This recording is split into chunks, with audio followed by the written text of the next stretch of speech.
노무인의 이윤대 변호사와 함께하겠습니다.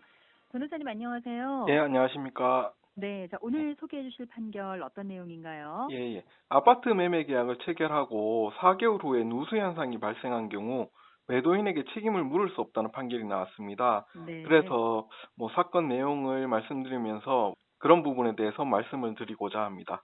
예. 네, 아마도 아파트 또 사거나 팔면서 이런 또 경험을 하신 분들도 좀 많지 않을까 싶은데 사건 예. 내용 좀 말씀해 주세요. A씨하고 B씨가 2019년 6월 달에 서울에 있는 한 아파트를 C씨로부터 매수하고 8월 달에 소유권 이전 등기를 마쳤습니다. 네네. 그리고 10월부터 매매 계약 당시에는 발견되지 않았던 누수 현상이 나타나서 아래층 주민이 피해를 입게 되었거든요. 그래서 A씨는 누수 원인 탐지하고 보수 공사를 실시했습니다. 네네. 그런데도 불구하고 또 2달 뒤에 12월 달에 다시 또 누수가 발생했어요. 그래가지고 2020년 1월 달에는 아파트 욕실 전체를 재시공하는 보수공사 등을 이제 진행하게 되었습니다. 그래서 네네. A씨는 그러니까 전 소유자였던 C씨를 상대로 민법 제580조, 575조에 따른 하자 담보 책임을 물어서 소송을 제기했는데요. 네. 법원은 매도인의 하자 담보 책임에서 하자의 존부는 매매 계약 성립 시를 기준으로 판단한다라고 판결을 하면서 예. 이게 매매 계약을 한 시점하고 이제 사실 우리가 잔금을 치르는 이행 완료 시점이 보통 몇 달이 지나 가잖아요. 그죠? 네네. 예. 요때는 이제 잔금을 치르는 시기를 기준으로 판단해야 된다. 이렇게 판단을 했어요. 네네네. 근데 A씨가 주장하는 사정만으로는 매매계약 성립 또는 소유권 변동 당시를 기준으로 했을 때 이 아파트에 하자가 존재했다고 보기 어렵다 이렇게 판단을 했거든요. 이 사건을 조금 더 설명을 드리면 이 아파트 네. 같은 경우에 이제 사용 승인 건축이 되고 나서 입주한 지 한 14년이 된 아파트였어요. 그래서 아파트가 이제 누수가 좀 발생을 하고 있었나 봐요. 그러면 이건 건축물 내부적 원인에 따라서 이 누수가 네네. 배관이나 욕실 전체에 존재하고 있었기 때문에 네. 만약에 이 계약 시점에 누수가 있었다라고 한다면 그 계약 시점에 바깥으로 이게 보였을 거다. 누수가 됐다라는 게. 그 당시에 문제가 있었다면, 그렇죠. 네네. 그러니까 그래서 이 아파트 같은 경우에는 2018년도에 다른 집들이 누수가 발생을 했었던 모양입니다. 아, 그래서 A씨 같은 경우에 이 집을 매매했을 때, 예, 그러니까 그 당시에 누수 현상이 발생하지 않았다라고 판단을 한 거죠. 그래서 A씨 등은 2차례 아파트를 방문했을 때, 그러니까 매매 계약을 할 때 우리가 이 집을 보고 계약을 하지 않습니까? 그죠? 그렇죠. 네네. 그랬을 때 확인했을 때 그러니까 누수가 됐다라면 도배지 어느 부분에 곰팡이가 쓸었다든지 그런 부분이 있었을 텐데 그런 부분이 네네. 없었단 말이에요. 아, 그래서 그러니까 소유권 변동 시에 이게 없었다가 나중에 나타난 부분은 이제 네. 이건 매도인에게 책임을 묻기 어렵다 이렇게 법원에서 판단을 했습니다. 그러면 제가 요 부분 같은 경우에 또 이걸 딱 들었을 때 이게 무슨 말인가 싶을 수도 있어요. 청취하시는 분들이. 네. 그래서 요 누수 부분에 대해서 조금 설명을 다시 한번 드릴게요. 네. 예. 매도인에게 보통 이게 법리적으로는 네. 하자담보 책임을 묻는 경우에 매수인이 그러니까 하자를 알았거나 과실로 알지 못했다는 부분에 대해서 매도인이 입증 책임을 집니다. 그래서 법리상으로는 그런 문제가 처음부터 없었다라는 거를 이제 매도인이 확인을 시켜야 되는 거군요. 예, 그래서 매수인 입장에서 이게 처음에는 되게 유리해 보이기도 합니다. 이게 법리상으로는. 그런데 네네. 실제로는 그렇지 않다는 거예요. 이게 법리랑 법원 판결하고 조금, 그러니까 실제로 달리 판결되는 부분 중에 하나거든요. 네. 예.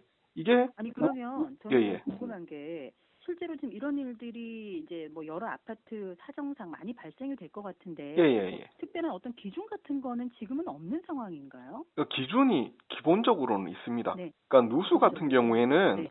그러니까 법원이 앞서 저희가 말씀드린 그 법원 판결처럼 네. 실제 누수가 일어나면 벽지나 이런 데 젖어 있거나 곰팡이가 쓰는 게 일반적이에요. 그래서 네. 우리가 계약서를 쓸 때 중개대상물 설명서에 공인중개사들이 꼭 쓰는 것 중에 하나가 네. 누수 부분이에요. 그래서 우리가 계약 시점에 물도 틀어보고 보일러도 가동시켜보고 물이 네. 제대로 나오는지 이런 걸 확인했다라는 부분을 설명서에 쓴단 말이에요. 계약 이후에 이게 누수가 발생하면 사실은 매수인 입장에선 어떻게 보면 속된 말로 재수가 없는 거예요. 그러니까 속상하죠. 예, 예. 네, 이게 자기가 돼야 되니까. 뒤엔 지 얼마 되지 않은 아파트라면 별 문제가 없어요. 음. 근데 이게 보통 한 10년 정도 되는 아파트만 하더라도 아니 그럼 변호사님, 예, 지은 예. 지 얼마 안 된 아파트 같은 경우에는 그 매도인이 아닌 그 아파트 관리소에다가 이 문제를 좀 얘기할 보통 수가 있는 겁니까? 그렇게 하자 그 책임에 대해서 시공사에다 묻는 경우가 많죠. 아, 그러니까 시공사에서 책임을 이제 물을 수가 있는 예, 거군요. 예, 예.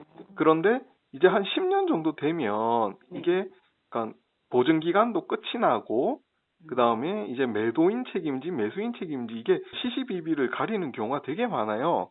예. 그런데 이게 누수 같은 경우에는 이게 딱 눈에 보인다는 거죠. 기본적으로. 그러니까 물이 새면 도배지가 안 젖을 수가 없는 문제인데 네. 사실 뭐 철거를 해버리면 내가 이제 이 아파트를 입주하겠다라고 해서 철거를 해버리면 위에 천장 같은데 인테리어 공사를 한다고 철거하면 우리가 쉽게 알 수 있는데 그런 경우가 아닐 수도 있잖아요. 그죠? 네, 그렇죠. 예. 어떻게 설명을 드려야 될지 모르겠네요. 자, 이게 바나나로 한번 설명을 드려보면 이런 거예요. 바나나로요? 예, 예. 바나나가 상하진 않았는데 유통기한이 다 되어가는 바나나를 내가 산 거예요. 아. 예. 그 팔 때는 아직 상하지는 않았어요. 그렇죠. 네네. 근데 내가 딱 사서 이제 먹으려고 하루 이틀 지나니까 예. 이게 상해버린 거예요. 아. 그러니까 이런 거는 딱 보면 내 책임인 게 명확하죠. 내가 유통기한 다 돼가는 걸 샀고 그러니까 바로 먹었으면 상관이 없는데 하루 이틀 지나니까 이게 상해버린 거죠. 근데 집은 이게 겉은 확인이 되는데 속을 알 수가 없잖아요. 알 수가 없잖아요. 예, 예, 예. 그러니까 이게 법리상 이거를 사실 좀 따지면 누구 책임인가 이런 걸 물었을 때 저희도 사실은 딱 매수인이 책임져야 된다, 매도인이 책임져야 된다. 네. 이거를 정확하게 말씀드릴 수가 없는데 이게 딱 매매 시점에 이걸 판단하는 방법은 딱 네. 하나입니다. 그러니까 법원에서는 네가 샀던 그 시점에 네. 이게 누수가 있었다라는 부분을 사실상 매수인이 입증하게 되는 거예요. 그러니까 내가 이사하자마자 이게 실제로 누수가 있는 집을 내가 산 거라면 네. 며칠 내에 벽이나 이런 데서 곰팡이가 쓸거나 물이 흘러내리는 부분이 그러니까 실제로 확인이 된다는 거죠. 네네네. 그 말은 내가 샀을 때 사고 나서 몇 달간 별 문제가 없었다면 네. 그리고 그 이후에 아랫집에서 뭐 물이 새기 시작했다면 그건 내한테 소유권이 넘어온 이후에 벌어진 일이기 때문에 매도인에게 이 책임을 물을 수가 없다라는 거죠.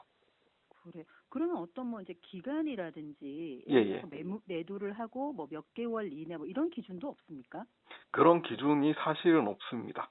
그러니까 우리가 지은 지 한 1, 2년 된 집은 이게 매도인 책임을 딱 묻기가 쉬워요. 왜냐하면 이거 누수가 발생했다라고 하면 이미 누수가 된 집을 내한테 팔았다라고 법원에서 아마 볼 거예요. 왜냐하면 새 집이기 때문에. 근데 우리는 보통 5년 이상 된 집에 이사 가는 경우가 많잖아요. 많죠. 예, 예. 이게 건축을 하는 사람들 말을 들어보면 이게 사실 건축하는 사람이 저는 아내한테 이 얘기를 많이 듣습니다. 건축사기 때문에. 아, 예, 예. 근데 예, 넘어가면 우리는 사계절이기 때문에 배관이 추웠다, 여름에는 더웠다 이러다 보니까 균열이 발생해요. 그리고 저희 집도 8년밖에 안 됐는데 최근에 누수 때문에 이제 새로 배관을 땜질하고 도배를 새로 했어요.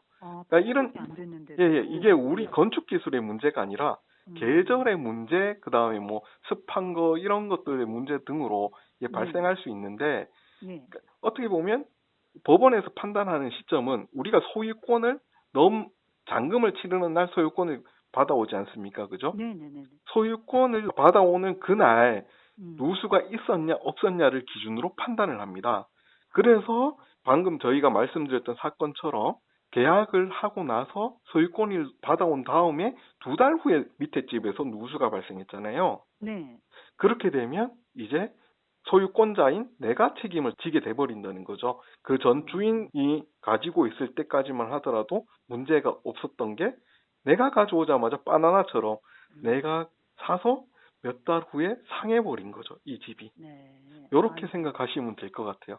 이게 참 뭐 변호인으로서 이걸 누구 책임이다라고 명확하게 말씀드릴 수 있으면 참 좋은데 네네. 누수와 관련된 이 하자 부분은 이게 음. 법리상과는 다르게 이게 누구 책임이다라고 딱 말씀드리기가 참 힘든 사건이라고 보시면 될 것 같아요. 그러면 변호사님 이런 문제를 좀 피해가기 위해서는 예를 예, 들어서 예, 이제 집을 제가 샀어요. 예, 예. 사고 나서 집에 이제 누수 문제가 있는지 없는지를 예를 들어서 뭐 한 달 안에 이렇게 확인이 됐다.